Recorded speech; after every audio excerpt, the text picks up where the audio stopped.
parte 4 está complicada porque yo todavía siento que no consigo, me están buscando. Hola a todos, finalmente llegamos al día de la casa embrujada. Entonces, la historia de la casa embrujada se las voy a contar, pero antes, acuérdense de ir a YouTube y visitar el episodio 0 de La Transgresoría, el podcast. Segundo, darle like, compartir y todo lo demás para que tenga sentido continuar con estas historias. Y empecemos con la historia en la que íbamos. Llegamos a la casa. Los que no saben cuál es la casa tienen que ir a la parte 3 donde cuento todo lo que tiene que ver con la casa. Y aquí es importante decir, mira, ¿qué pasaba en esa casa? Llegamos, mi hermana tenía un perico australiano que andaba libre, suelto, y era su mascota. Mi mamá decide por comprar una perra boxer por 10,000 pesos, estamos hablando de 1981, 10,000 pesos compró una perra boxer, entonces estábamos, mi padrastro, que para estos efectos era el mono en el resto de historias, el mono era el padrastro, mi mamá, mi hermana, Wii se llamaba la perra y el perico se llamaba John Jairo. Y esos éramos las mascotas más nosotros.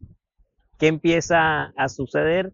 Que la enfermedad toca la puerta, se enferma mi abuela que no vivía con nosotros, la mamá de mi mamá, y además que mi mamá se tuvo que encargar de todo porque era hija única, y en ese sentido como hija única acompañó la enfermedad de la abuela, entonces estaba un poco ausente de la casa por momentos, tenía que ir a la clínica y todo lo demás. El mono en el invernadero hizo como un taller de banistería, él era ingeniero eléctrico y electrónico y había hecho su maestría en Europa, digamos, no era carpintero, pero decidió hacer un tallercito atrás para ir probando hacer cosas y él empezó como a explorar esa parte manual con su carpintería en el invernadero y yo iba a estudiar. Entonces, hasta este momento la casa era triste, era muy aburridora, de hecho pasaban cosas raras, de esas que yo digo paranormales, como que yo estaba rebotando una pelota de plástico, un baloncito de plástico, y de pronto rebotó tanto que brincó un techo de doble altura y partió una lámpara, y mi mamá no sabía cómo había pasado eso, cómo yo le había tirado el balón tan arriba, porque así lo hubiera tirado hacia arriba, no me daba la fuerza, tenía 6 años, o algo así, y entonces era prácticamente imposible, 6 o 7 años, y yo lo que hice fue rebotarlo, pero él rebotó y rompió todo, digamos, ahí uno puede decir, todavía no me cierran que sean efectos o cosas paranormales, pero luego empieza a haber otra situación que es bastante particular, es que empezamos a sentir tablas, el piso era de madera y empezamos a sentir tablas sueltas, y esas tablas sueltas las levantamos y encontramos restos arqueológicos, y esos restos arqueológicos estaban como con pincel enumerados y eran piezas que tenían que cargar unas entre otras. Hasta ahí uno dice, ¿cuál es el misterio? ¿Por qué estaban enterrados? Digamos, la pregunta es ¿por qué deberían estar enterrados? Entonces ahí tenemos los restos arqueológicos y en el segundo piso había una de esas puertas como en las películas para entrar al zarzo, a la parte del techo, y ahí también se encontraron bolsas con restos arqueológicos. Eran, cuando digo restos arqueológicos, no eran humanos, sino como cerámicas, piedras o algo así. Mi mamá compra por 10,000 pesos a Wii, la perra, y eso porque llama la atención, porque le falsificaron el cheque para los jóvenes, vayan y averigüen que era un cheque, y le pusieron 100,000 pesos y en el banco le cobraron 100,000 pesos y acuérdense que veníamos de una situación económica de los negocios de mi mamá complejo, con lo cual pasar de un perro que era de raza, que lo compró en un buen criadero y vengan a meterle 10 veces más el costo en una situación compleja, pues no era lo ideal y además fue un mensajero de ese sitio el que hizo la trampa. Y hasta ahí tampoco de qué preocuparnos. Finalmente, a Will, la perra, le da parvovirosis, no parecía que fuera a sobrevivir, el perico australiano se muere y aquí empezamos a mirar que dicen que cuando los animales se mueren es porque evitan una pérdida, pero eso puede ser muy metafísico, esotérico, todo lo que quieran, prejuicioso, agüerista, como quieran llamarlo, pero ahí en ese momento uno empieza a sentir el peso del dolor de la abuela enferma, del perico que se muere, de la perra muy enferma porque no podía caminar, y era muy triste porque además era una cachorra. Y finalmente, un día ya la casa atenta contra los que estábamos ahí, a mi mamá le da un infarto. Y en ese momento el infarto yo quiero que ustedes lo entiendan perfectamente porque es un momento muy complejo para mí en la vida. Porque imagínense una hermana que debía tener 16, 17 años, yo debía tener 6 o 7 años, y en ese momento a mi mamá le da un infarto. Mientras mi mamá llama a la ambulancia para llevarla, empieza esta historia compleja en la cual mi mamá empieza a decirle a una amiga de ella que está ahí en ese momento viéndolo, que le encarga a sus hijos. Entonces, imagínense ustedes con un papá que nunca habíamos vuelto a ver, un papá totalmente ausente e irresponsable, un señor, el mono, que tampoco tenía obligaciones con nosotros y eso uno lo podía entender a los 6 o 7 años, y mi hermana y yo, pues menores de edad los dos, quedándonos sin mamá, sin ningún respaldo de nada, o sea, en la calle mi mamá se iba a morir.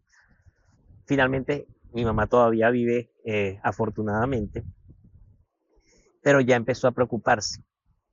El mono, en la ebanistería esta que había armado en el invernadero, me había hecho una cajita de madera para guardar de unos carritos de colección, y ahí los guardaba, yo le decía el garaje.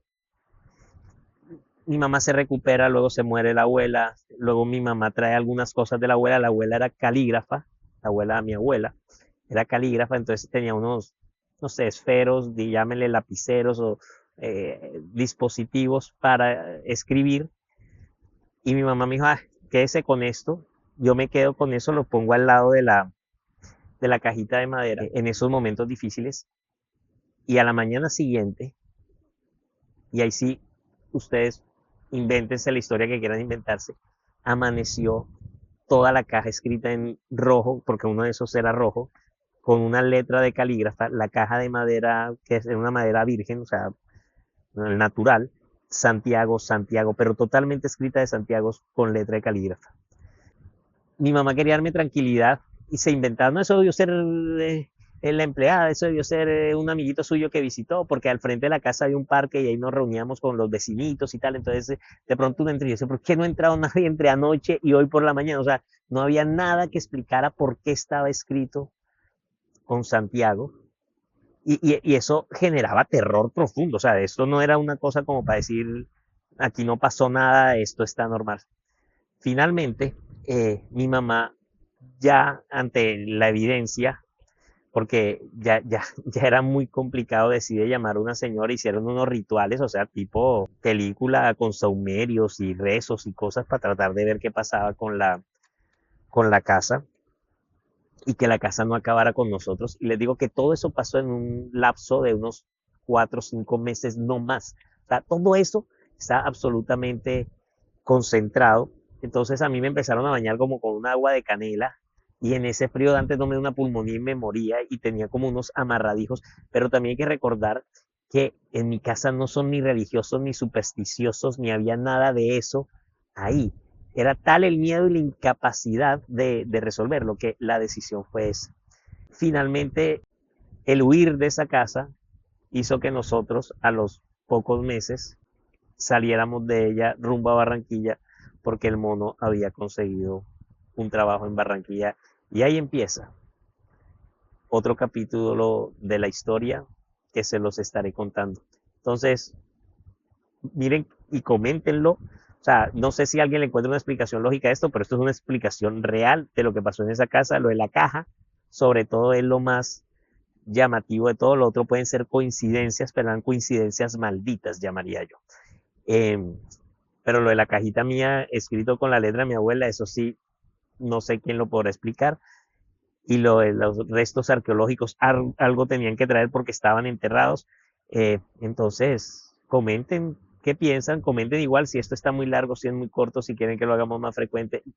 Denle like y compartan, de verdad que hace falta, y yo les seguiré contando más historias. La de la próxima semana tiene que ver cómo llegamos a, a Barranquilla, y les contaré un poco de los temores míos dentro de esa casa, porque si no se hace muy largo les voy a contar todos los miedos que yo viví durante ese tiempo brevemente y les contaré cómo llegamos a Barranquilla. Los dejo con ese paisaje. Chao.